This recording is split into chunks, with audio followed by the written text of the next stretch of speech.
Hello everyone, welcome back to Wealth Growth Club. Today, let's unpack EID Parry, a big player in sugar, ethanol, and farm inputs, with roots going back over a century. I will walk you through the numbers, trends, and what they mean in practical terms. Let's start with sales. That's all the money EID Parry earns in a year. Go back 10 years and sales were 12,114 crores. Now, they have jumped to 33,586 crores. That's almost triple, so about 9% yearly growth over a decade. Over the last 3 years, sales have grown even faster, bumping up 10% per year on average, and the latest 12 months saw a strong 15% rise. The pattern is steady, not too wild or unpredictable. EID Parry keeps climbing bit by bit. What about expenses? 10 years back, 11,212 crores. This year, 30,614 crores. Most of the cost, about 77% every year, is material, mainly sugarcane and other raw stuff.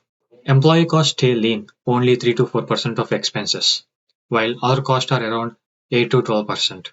When sales go up, so do expenses. But EID Parry keeps things pretty much in line and avoids big blips. Let's look at operating profit, what's left after bills are paid.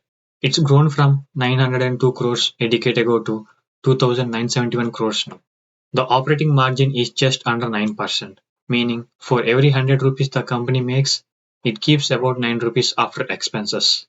It is lower than FMCG giants, but typical in commodities like sugar, margins don't swing wildly, just inch up or down with crop and price cycles. Next, other income, interest, and depreciation. Other income hit 735 crores this year, a helpful boost but not a game changer. Interest sits at 393 crores, showing some borrowing but not excessive. Depreciation, a measure of assets wearing out, came in at 571 crores, normal for factories. Next to net profit, the real bottom line. Back in 2014, net profit was 219 crores. Now, EID Parry has grown that to 2011 crores, so over 9 times bigger. Annualized, that's about 20% yearly profit growth for a decade. The latest year saw profits up by 13%, and 3 years growth sits at 10%. Net profit margin isn't huge, about 6% this year, but it's consistent for a manufacturing company. EPS rose from 4.44 rupees to 58.15 rupees, another sign of strong compounding for long-term holders.